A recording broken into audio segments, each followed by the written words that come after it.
So I've gotten a lot of requests to talk about Second Amendment sanctuary laws as a general proposition, and recently Missouri's Second Amendment Preservation Act has gotten quite a bit of attention. It seems people are pretty confused about this law. Heck, 60 Minutes ran a special on it recently where they contend that the law is so bonkers that even pro-gun Missourians are against it, and that some even think it's unconstitutional. In that report, one of these men state that if anyone understood the law, that they would be against it too. So I'm here to go over it, and you guys can let me know down in the comments whether he was right or not.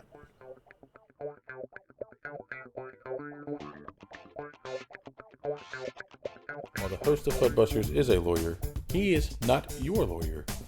If you pay him, maybe, either way you slice it, the video that you are about to watch is not to be construed as legal advice. So sanctuary laws. They go by a great many different names, some of which are a bit politically charged. But the general proposition is that the state is refusing to help the feds in a certain arena.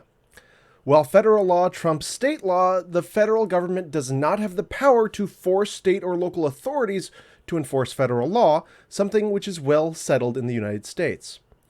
You might also have noticed that you don't often see federal beat cops, so federal law enforcement rely heavily on cooperation with state and local authorities to bring cases against Americans. Up to now, I've seen sanctuary laws come in like two major forms: those which attempt to nullify federal law, and those which claim to tie the hands of state law enforcement. Kansas, for example, has a law which claims that certain federal laws are null, void, and unenforceable in the state of Kansas. Now, don't get me wrong. Kansas does have the power to make federal law null and void within the state, but not this way. The right mechanism for achieving this result is secession from the United States. Short of that, laws like this do little more than send a message, as attempts to strike federal law from the state level get smacked down consistently. I don't make the rules and not too happy about it, but hey. The other category of law is the more common one, which forbids state actors from enforcing certain federal laws and forbids the use of funds to do the same. Many states and local governments pass these types of laws, then cheer heartily and give themselves big pats on the back, right? The only issue is, what happens when they do it anyway? Usually when you ask these states and their representatives, there's no response to this important question.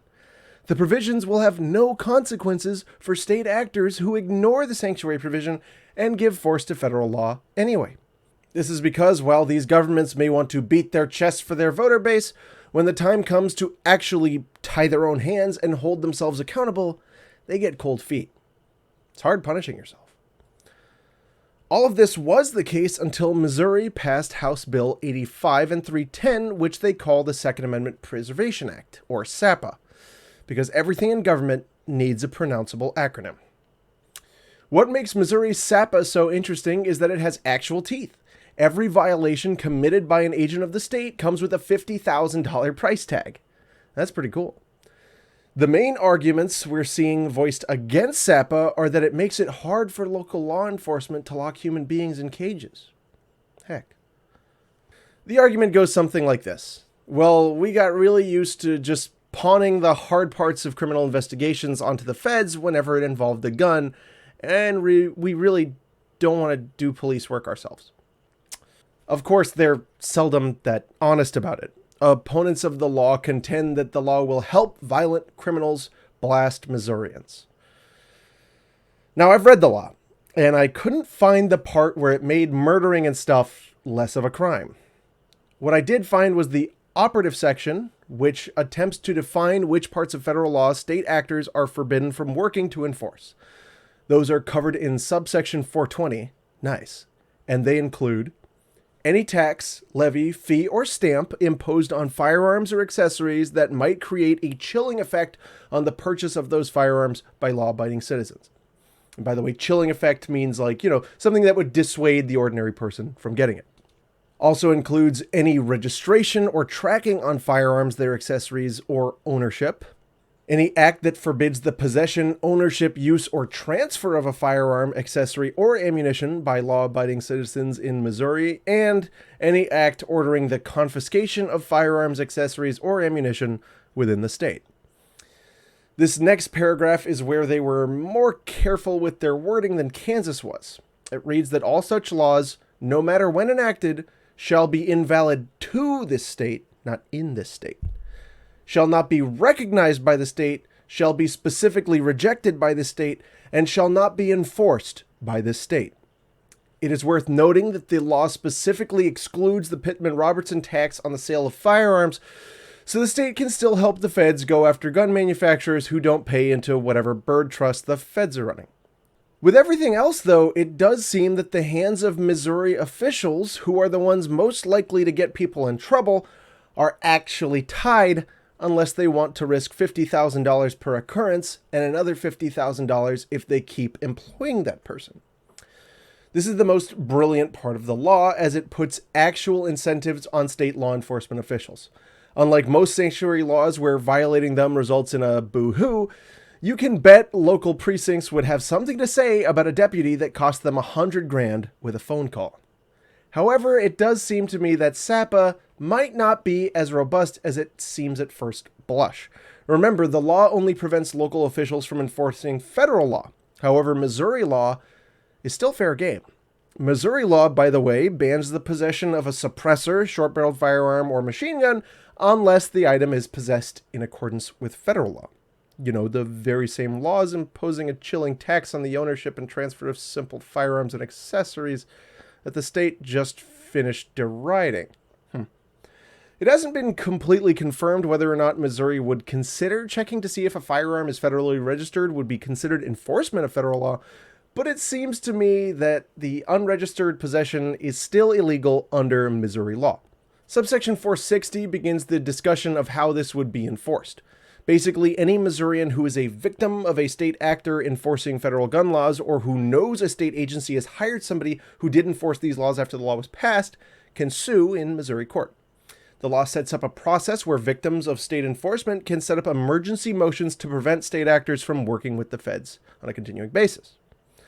As for federal law's absurdly broad prohibition of firearm ownership for people who have committed victimless crimes, Missouri is no haven, as state law still prohibits the possession of a firearm by any felon or habitual drunkard. That said, I'm sure Missouri has a slightly less insane idea about what a felony should be than the federal government, but still. These things, in my opinion, should be limited just to violent felons.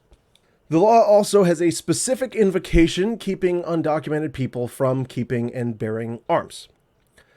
So that's more or less the long and short of it. Missouri invoked an ancient principle of federalism and decided to reject some of the federal government's policies. This is something it absolutely has a right to do. As for people who claim this is unconstitutional, that's a bit dumb. Missouri's SAPA isn't saying this law is no good here. What they're saying to the feds is this: if you want to enforce these laws in Missouri, you're on your own. Now, this is an approach that has been repeatedly upheld at the Supreme Court, where federal attempts to force state actors to enforce federal law have also been repeatedly slapped down. In general, I'm of the opinion that Missouri's SAPA is the best sanctuary law to date, and that it's almost good, but falls short in a few places, as well as being kind of poorly written. One of those things, $50,000, I feel like there's some officials in, highly densely populated areas that might say it's worth it. I think it should be kind of a more absurd fine. But, hey, progress is progress. That's it for today, guys. As always, I super appreciate y'all watching and subscribing. If you want to support me more than that, I started up a Patreon and a Subscribe Star where I've got neat benefits for you. This kind of support will help me make more content more regularly, which I really want to do. There's also a link to merch, including the Magic ATF ball, and affiliate links in the description below. And of course, we've got the Fuddbusters apparel. Anyway, thanks for watching. Y'all take care.